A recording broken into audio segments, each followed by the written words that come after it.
ಈಗ ಆಲ್ರೆಡಿ ಹೋಟೆಲ್ಗಳಿಗೆ ಎಷ್ಟರ ಮಟ್ಟಿಗೆ ಸಮಸ್ಯೆ ಎದುರಾಗಿದೆ ಅಂತ ಅಂದ್ರೆ ಕಂಪ್ಲೀಟ್ ಆಗಿ ಒಂದು 70-80% ಅಷ್ಟು ಹೋಟೆಲ್ಗಳು, ಸಣ್ಣ ಪುಟ್ಟ ಹೋಟೆಲ್ಗಳಂತೂ ಪ್ರತಿದಿನ ಅದನ್ನೇ ನಂಬ್ಕೊಂಡು ಜೀವನ ಮಾಡ್ತಾ ಇದ್ದಂಥ ಹೋಟೆಲ್ ಮಾಲೀಕರು ಒಂದು ಕಡೆ, ಅದರ ಜೊತೆಗೆ ಹೋಟೆಲಲ್ಲಿ ಕೆಲಸ ಮಾಡ್ತಾ ಇದ್ದಂಥ ಸಿಬ್ಬಂದಿಗಳು ಕೂಡ ಈಗ ಬೀದಿಗೆ ಬೀಳುವಂಥ ಪರಿಸ್ಥಿತಿ. ಯಾಕಂತಂದ್ರೆ ಗ್ಯಾಸ್ ಎಮರ್ಜೆನ್ಸಿಯಿಂದಾಗಿ ಸಿಕ್ಕಾಪಟ್ಟೆ ಸಮಸ್ಯೆಗಳು ಉಂಟಾಗ್ತಾ ಇದೆ. ಈಗ ಹೆಚ್ಚುವರಿಯಾಗಿ ಸಿಲಿಂಡರ್ಗಳನ್ನು ಸೋಮವಾರದಿಂದ ಕೊಡೋದಕ್ಕೆ ಅಂದರೆ ಫಸ್ಟ್ ಪ್ರಿಯಾರಿಟಿ ಅವರಿಗೆ ಕೊಡಬೇಕು ಅನ್ನುವಂಥ ನಿಟ್ಟಿನಲ್ಲಿ ರಾಜ್ಯದ ಎಲ್ಲ ಕಾರ್ಯದರ್ಶಿಗಳಿಗೆ ಈಗ ಸೂಚನೆಯನ್ನು ಕೂಡ ಕೊಡಲಾಗಿದೆ. ಅಂದರೆ 10% ಕೊಡಬೇಕು ಅನ್ನುವಂತಹ ನಿರ್ಧಾರದಿಂದ ಜಾಸ್ತಿ ಅಲ್ಲದೆ ಇದ್ರೂ ಕೂಡ ಒಂದು ತಕ್ಕ ಮಟ್ಟಿಗೆ ಒಂದು ಸ್ವಲ್ಪ ಆದರೂ ಈಗ ಹೋಟೆಲ್ಗಳಿಗೆ, ರೆಸ್ಟೋರೆಂಟ್ಗಳಿಗೆ ಏನು ಸಮಸ್ಯೆ ಉಂಟಾಗಿದೆ ಅದು ತಾತ್ಕಾಲಿಕವಾಗಿ ಒಂದು ಸ್ವಲ್ಪ ಸಮಸ್ಯೆ ಬಗೆಹರಿಯುವಂತಹ ಲಕ್ಷಣಗಳು ಕಂಡು ಬರ್ತಾ ಇದೆ.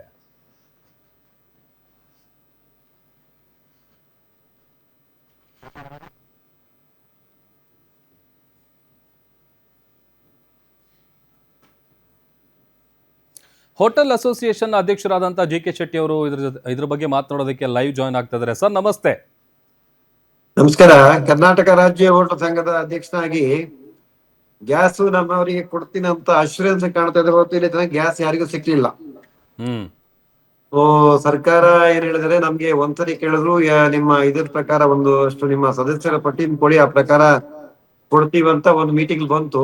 ಅದಾದ ನಂತರ ಮತ್ತೆ ಮಾನ್ಯ ಸಚಿವರು ಇದರಲ್ಲಿ ಯಾವುದು ವಿಧಾನಸಭೆಯಲ್ಲಿ ಹೇಳಿದ್ರು, ಒಂದಷ್ಟು ಸಿಲಿಂಡರ್ಗಳನ್ನ ಒಟ್ಟು ಮಾಡಿ ಸೋಮವಾರ ಹೋಟೆಲ್ ಸಂಘಗಳ ಇವ್ರನ್ನ ಕರೆದು ಅವರೊಟ್ಟಿಗೆ ಚರ್ಚೆ ಮಾಡಿ ಕೊಡ್ತೀವಿ ಅಂತ ಹೇಳಿದ್ದಾರೆ.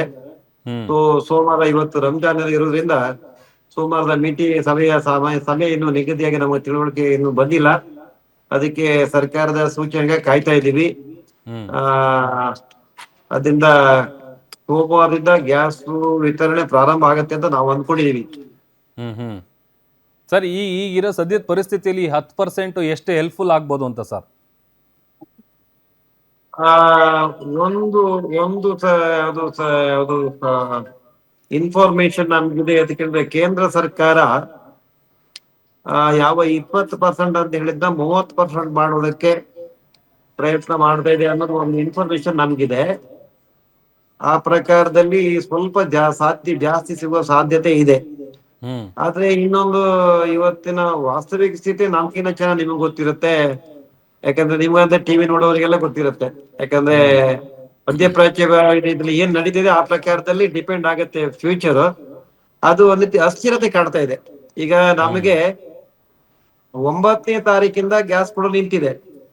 10ನೇ ತಾರೀಕು ನಂತರ ಪ್ರತಿದಿನ ಪೇಪರ್ ಬರುತ್ತೆ, ಏನು ತೊಂದರೆ ಇಲ್ಲ, ನಮ್ಮ ಹತ್ರ ಸ್ಟಾಕ್ ಇದೆ ಅಂತ ಹೇಳ್ತಾ ಇದಾರೆ, ನಿಭಾಯಿಸ್ತೀವಿ ಅಂತ ಹೇಳ್ತಿದ್ದಾರೆ. ಆದ್ರೆ ಹೋಟ್ಲ್ ಅವರಿಗೆ ಎಲ್ಲೂ ಗ್ಯಾಸ್ ಸಿಕ್ಲಿಲ್ಲ.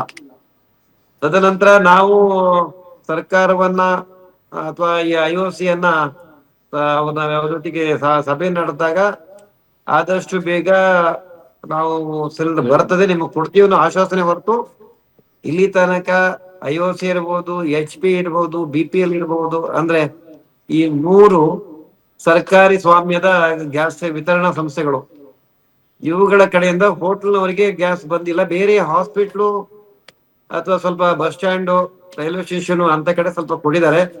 ಇಂಡಸ್ಟ್ರಿಯಲ್ ಕ್ಯಾಟರಿಂಗ್ ಸ್ವಲ್ಪ ಕೊಟ್ಟಿದೀವಿ ಅಂತ ಹೇಳ್ತಾರೆ. ನಮ್ಮ ದರ್ಶಿನಿ ಇರ್ಬೋದು, ರೆಸ್ಟೋರೆಂಟ್ ಇರ್ಬೋದು, ಹೋಟೆಲ್ಗಳಿದೆ, ಯಾವುದಕ್ಕೂ ಕೂಡ ಗ್ಯಾಸ್ ಬಂದಿಲ್ಲ.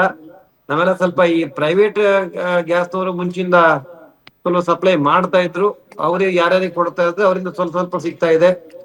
ಮೆನುನ ಕಡಿಮೆ ಮಾಡಿ 5 ಸಿಲಿಂಡರ್ ಇರೋ ಕಡೆ 1-2 ಸಿಲಿಂಡರ್ ನಲ್ಲಿ ದಿನ ದೂಡೋ ಸ್ಥಿತಿಲಿ ಇದೀವಿ. ಕೆಲವರದ್ದು ಅದು ನಿಂತೋಗಿದೆ.